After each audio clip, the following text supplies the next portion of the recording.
Welcome, guys. We're back with TFS Talks. We've got a good guest today. It is none other than Nicky Lowe.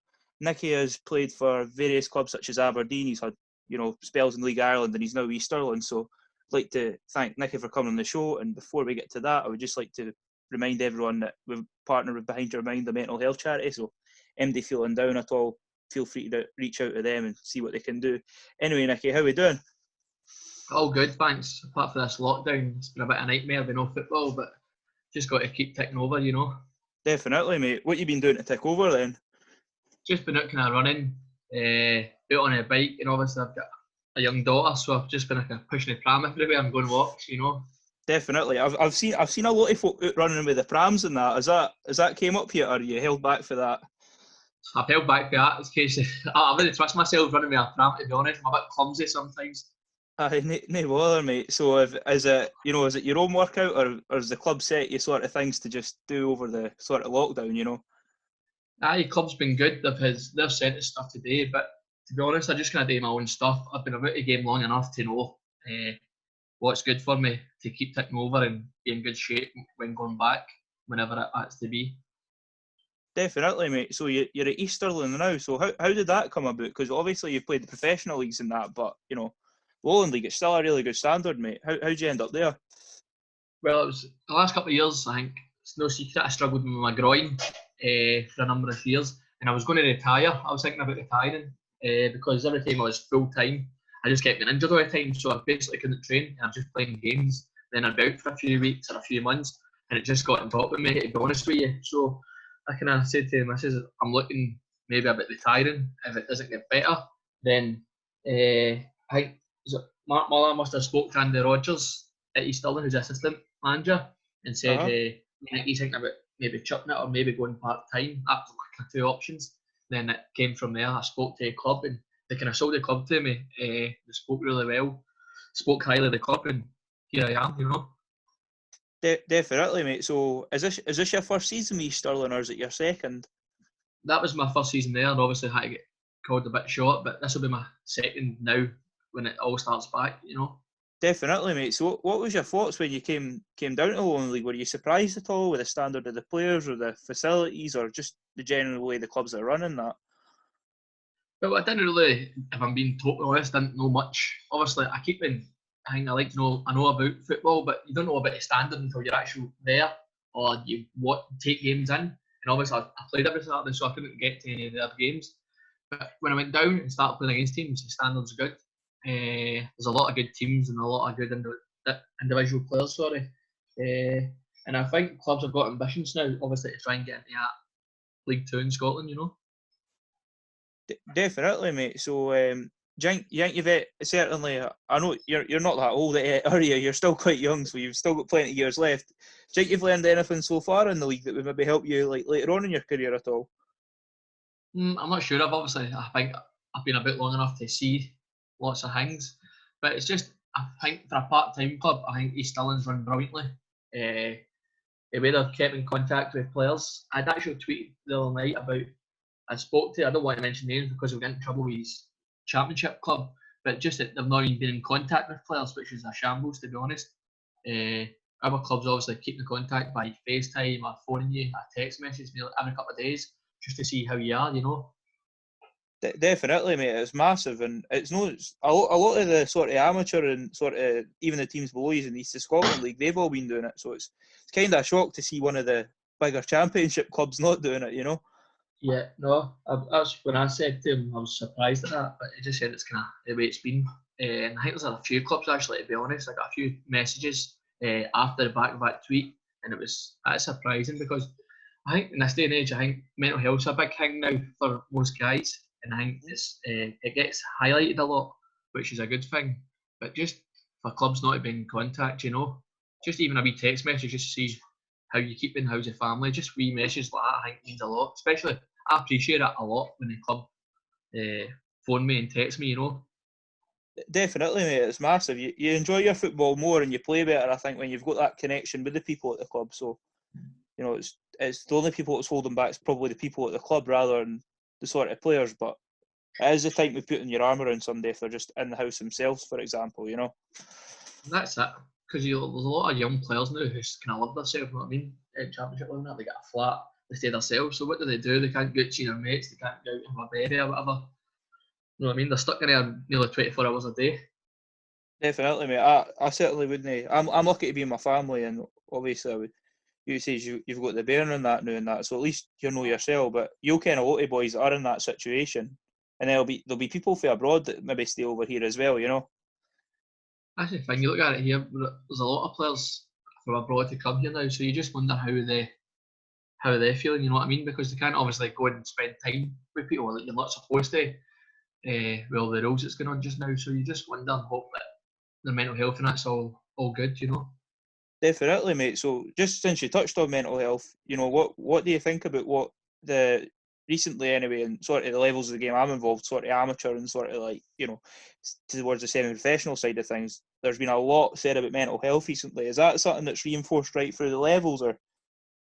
I think it is now. The last year or two, I think it's become even bigger and it's highlighted a lot more, which is a good thing, obviously, because it's such a sad thing when it happens. You know, people go through.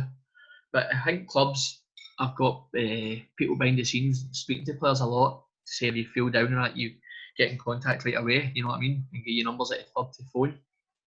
But it's good to see at all levels, all teams are taking it very serious, you know.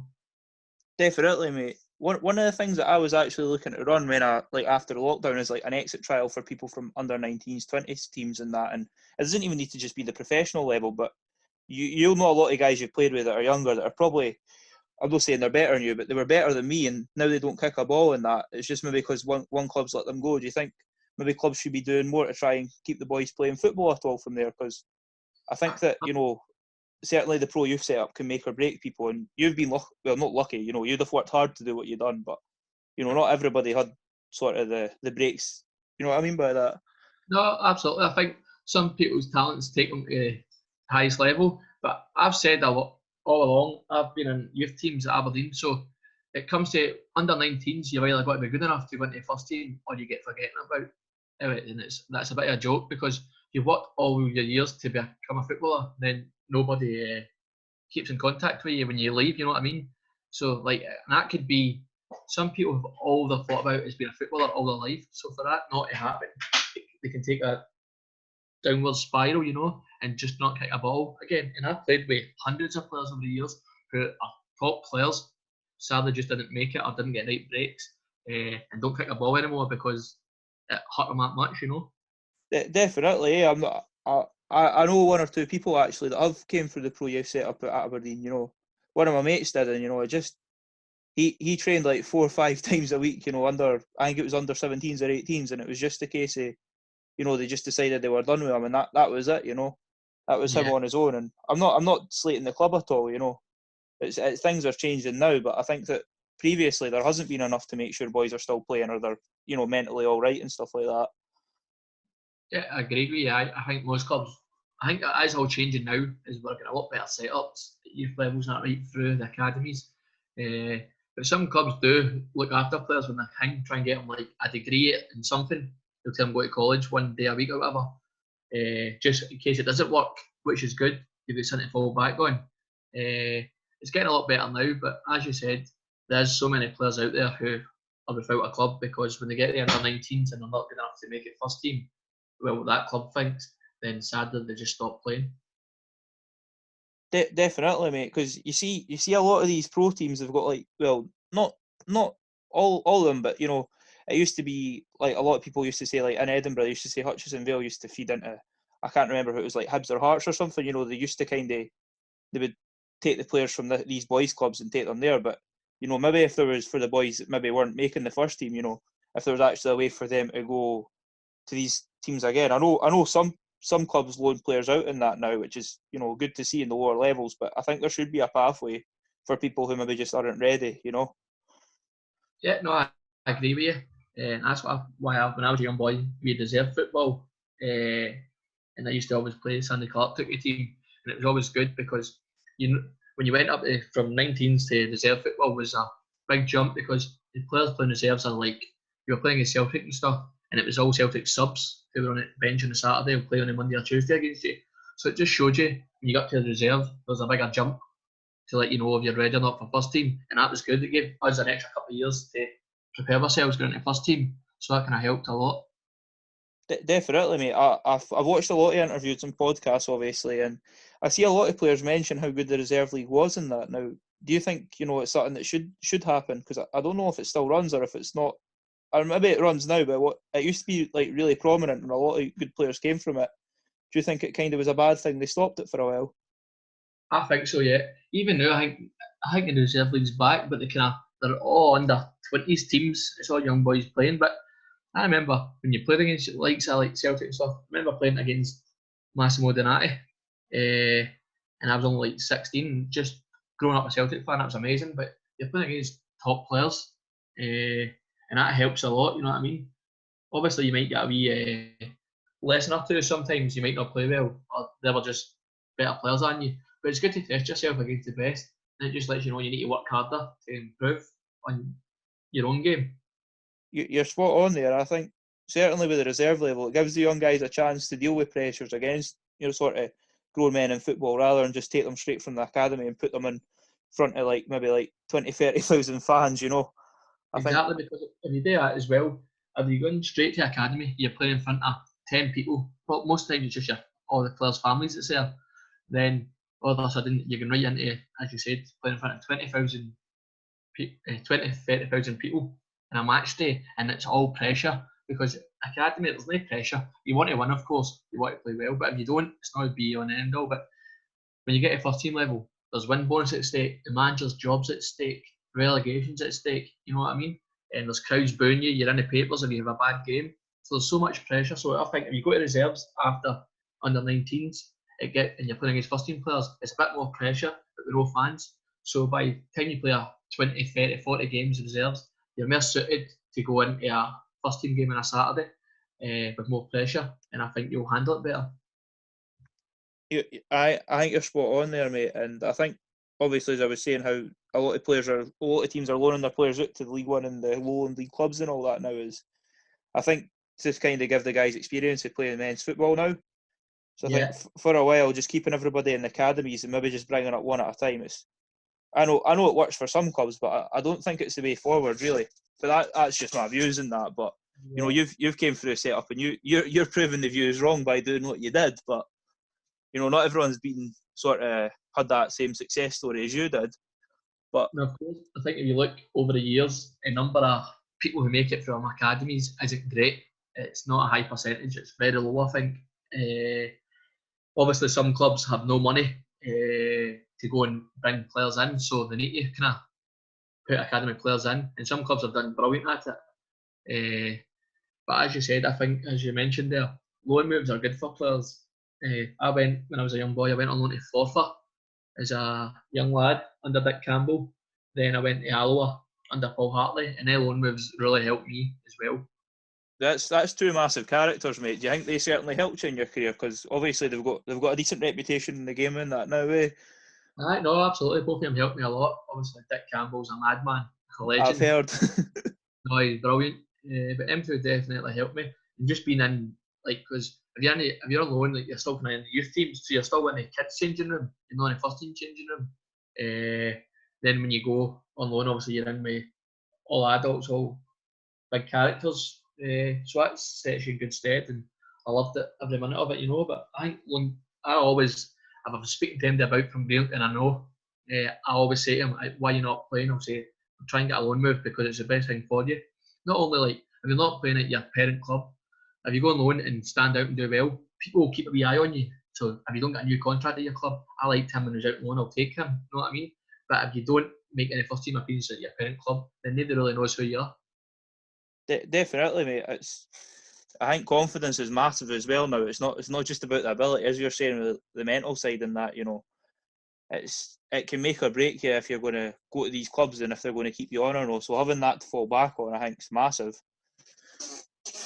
Agreed with you. Could I ask you, obviously going back to Team Finder and that, what did you think when you first saw what I was doing in that? Yeah, I had came across you, and my mate Thomas Malloy, who's a juniors manager, I'm sure follows the page, and I just went on it one night and I was just sitting in the house and had a wee look through, and I think it was brilliant. and that's why I decided to give you a follow. I think there's not enough people probably like you out there organising things like that, because see, when you're at a level, if you're not at top level, most players don't have an agent, so they need kind of phone about themselves, or like you guys are really helping them, so you put it out there and people get in contact with you to see who it is and where can it play, can it go on trial, then a trial could lead to a contract. So no, I think it's really good what you're doing. Thanks very much in that. Do you see, I don't know, do you know anyone yourself that's maybe used it at all? Obviously you're saying your friend the manager and that, but do you think any of your friends would be doing this if they wanted to play? Or I'm not sure actually, because I've only recently started following it. I need to speak to a few of them, but I'd be daft not to, because if you want a new club, and it helps you a lot, you know what I mean? Because obviously there's a lot of managers on social media now, especially Twitter and stuff, and clubs will see it, and there'll definitely be a few clubs who have been in contact to see who the player is. So no, I definitely advise people to go for it if they're thinking about it.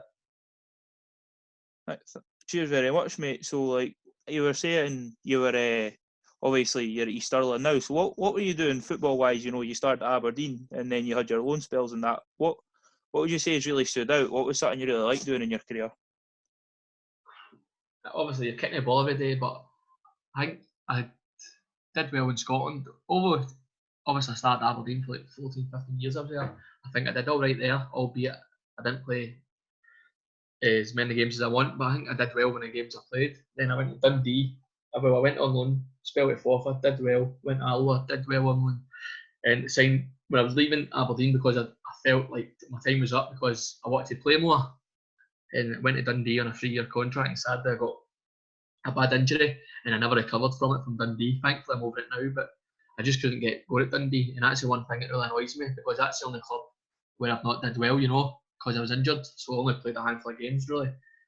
And that's when I ended up going to Ireland, which was one of the best things I've done. Just a new experience, and I absolutely loved it. And I met many of people over there, very friendly, and Derry City's a brilliant club. So no, I have a pleasure looking back in times saying I played for Derry, you know. Definitely, mate. What was your thoughts when you first went over to Ireland? Obviously, like it must have been a change of scenery and that. But what was the football like? Football was really good actually. I'd say it's similar level to like your championship teams in Scotland. That's the way I would say it is. I think, see, when you watch the championship, and obviously I played at Queen's for 6 months there, and I'll go to Morton games with my mates when I can too. It's a lot of long balls in Scotland, whereas in Ireland, it's most teams try and play out from the back. That was a big shock, because I wasn't expecting that. So really, and that's the way I like to play, is get the ball down and try and play. So it suited me brilliantly, and there's some really quality teams over there. So did you say your manager was that Kenny Shields? You said it was. Yeah, Kenny Shields, who was obviously previously at Kilmarnock and stuff. What was he like for you? Do you think he helped you massively coming back from your injury and stuff like that? He did, aye, because it was one of the times I was coming back from injury, and I was trying to get a championship club to stay in Scotland at the time, and people saying, "Oh, he's not fit." Like my agent would phone teams, because Dundee were letting me go on loan, and they were saying he's not fit just now. My agent was being honest. I could have just said, "Oh, he's fit, ready to go," and St Mirren were struggling, and they said, "Oh, we'll have a look." So I was playing a reserve game at Albion Rovers one night with Dundee reserves, and I played really well, and the manager said to my agent, "Listen, there's no doubt his quality. He's absolute different class on the ball, but he's a bit miles off it in terms of fitness." And I knew that, but that was my first game back in a while, and I felt after about 45 minutes I was knackered. So I knew then unless I feel like one club's wanted me, I was just not interested, to be honest. At the time, I wanted to stay kind of full time to get my fitness back. So that's when I ended up going to Derry, and obviously I worked really hard before I went over there to get back in top fitness, and it was pre-season when I went over there, so obviously I had a good pre-season under my belt, and I had a really good season there. Definitely, mate. Was there any players there that really stuck out, or that was there anybody you thought was just different class at all?